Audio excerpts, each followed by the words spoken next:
Hello bachcho, let's start the question. So the question says let f of x equals e to the power fractional part of e to the power mod x signum of x and g to the power g of x equals e to the power integral part of e to the power mod x signum of x where x belongs to all real number where curly brackets and the square brackets denotes the fractional and the integral part functions respectively. Also h of x equals to log of f of x plus log of g of x. Then for real x h of x is so इस question में basically आपको कुछ नहीं, बस आपको कुछ basic function पता होना चाहिए, ठीक है, कि सिग्नम ऑफ एक्स क्या होता है।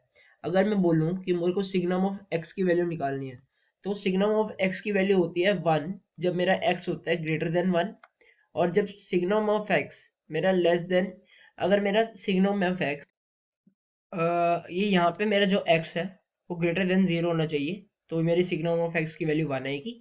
अगर लेस देन 0 है तो जो मेरा सिग्नम ऑफ एक्स है इसकी वैल्यू होगी -1, और अगर x इक्वल्स टू 0 है तो मेरा सिग्नम ऑफ एक्स की क्या वैल्यू होगी, वो होगी 0।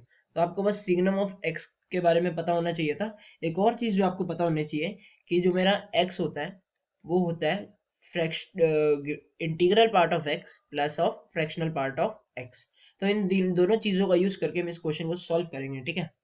तो अब ध्यान से देखो हमें क्या गिवन है। हमें गिवन है f of x equals to e to the power fractional part of e to the power mod x signum of x, और जो मेरा g of x है वो मुझे क्या गिवन है, e to the power integral part of e to the power mod x signum of x, right. तो हमें ऐसा गिवन है। मैं करता हूँ e to the power x signum of x को y ले लेता हूँ, ठीक है। तो ये मेरा बनेगा f of x equals to e to the power fractional part of y, और g of x क्या बनेगा, g of x बनेगा e to the power integral part of y, ठीक है। अब मैं एक काम करता हूं, मैं f of x multiplied by g of x करता हूं, ठीक है। f of x multiplied by g of x, तो ये मुझे क्या देगा, ये मुझे देगा e to the power y fractional part of y plus greatest integral value of y। जब मैं e को मल्टीप्लाई करूंगा इनकी पावर्स ऐड हो जाएंगी, तो हमें पता है कि किसी का भी इंटीग्रल पार्ट और फ्रैक्शनल पार्ट ऐड होके हमें वही चीज मिल जाती है, ठीक है। तो e की fractional part of y plus integral part of y मेरा y के इक्वल ही होगा, तो f of x into g of x e की पावर y के इक्वल होगा, ठीक है। हमें क्या बोल रखे हैं, हमें बोल रखा है जो h ऑफ x होता है वो होगा log of f of x plus log of g of x, और हमें प्रॉपर्टी पता है लॉग की, log of a plus b होता है log of a into b. यहाँ पे जो हमारा बेस है वो e है, तो ये मेरा बनेगा f of x into g of x, right.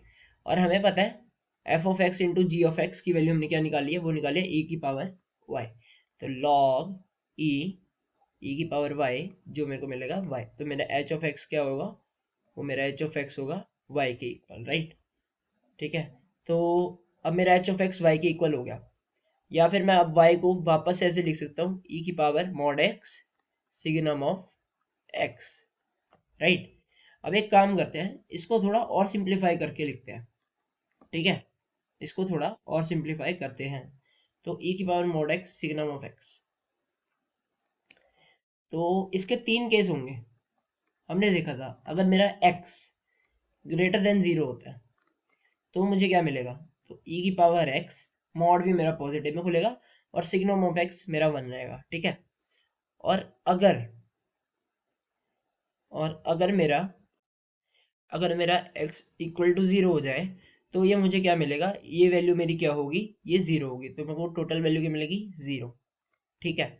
अगर मेरा x लेस देन 0 हो गया, राइट, तो x लेस देन 0 होने पे इसकी वैल्यू क्या में खुलेगी, नेगेटिव में खुलेगी, तो ये मेरा मिलेगा negative of e to the power minus of x, क्योंकि जो अगर हमारे x की वैल्यू नेगेटिव होगी तो जो मेरा मॉड है वो नेगेटिव में खुलेगा, ठीक है। तो हमारा कुछ ऐसा ये फंक्शन बनेगा, राइट। तो अब हमें ये फाइंड आउट करना है कि हमारा ये फंक्शन क्या होगा। हमें ये बताना है इन ऑप्शंस में देख के कि ये फंक्शन ऑड है या ये फंक्शन इवन है। तो चलो देखते हैं, तो ये फंक्शन क्या होगा। फर्स्ट ऑफ ऑल देखते हैं कि जब मैं x ग्रेटर देन 0 लूंगा तो मुझे क्या मिलेगा। तो h of x equal to e to the power x।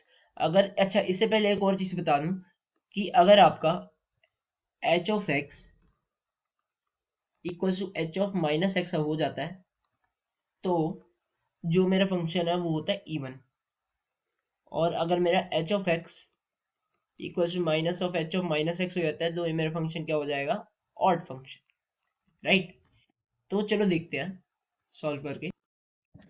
पहले मैं क्या करता हूँ, h ऑफ x को ले लेता हूँ e की पावर x। तो x की जगह माइनस एक्स रख देता हूँ। अच्छा एक काम करता हूँ, मैं तीनों के लिए करता हूँ, h of x h of minus x ले लेता हूँ। तो h ऑफ माइनस एक्स मुझे क्या मिलेगा, यहाँ पे जो मेरा x ग्रेटर देन जीरो है अब वो x लेस देन जीरो हो जाएगा और e की पावर माइनस एक्स हो जाएगा। और ये जीरो का जीरो रहेगा जब मेरा x इक्वल टू जीरो रहेगा। और x ग्रेटर देन जीरो के लिए ये मेरे को मिलेगा माइनस e की पावर x। ठीक है, तो चलो अब कंपेयर करते हैं। जब मेरा x ग्रेटर देन जीरो था तो e की पावर x था, जब मेरा x less than x greater than zero है तो माइनस e की पावर x है। तो मैं कह सकता हूँ h of x equals to minus of h of minus x, right. तो h of x equals to minus of h of minus x। अगर आप ध्यान से देखो h ऑफ x e की पावर x है, minus of h of minus x को मैं क्या लिख सकता हूँ, ये minus times minus of e की पावर x, ठीक है। और अगर मैं x लेस देन जीरो के लिए देखूं तो x लेस देन जीरो के लिए यहाँ पे मेरे पास h ऑफ x था, h ऑफ x था मेरे पास पहले माइनस ऑफ e की पावर माइनस x, ठीक है। और यहाँ पे मेरा h ऑफ माइनस x है e की पावर माइनस x। तो यहाँ पे मैं कह सकता हूँ h ऑफ x मेरा किसके इक्वल होगा, minus of h of minus x की, ठीक है। तो मैं इन दोनों कंडीशन को देख के बोल सकता हूँ कि जो मेरा h ऑफ x है वो minus of h of minus x के इक्वल है, जो कि मेरी ऑड वाली कंडीशन सेटिस्फाई कर रहा है, ठीक है। तो मैं बोल सकता हूँ ये जो मेरा फंक्शन होगा वो एक ऑड फंक्शन होगा, राइट। तो मेरा जो आंसर है वो है एक odd function. So A is going to be my correct option. I hope you guys understand. Best of luck, thank you.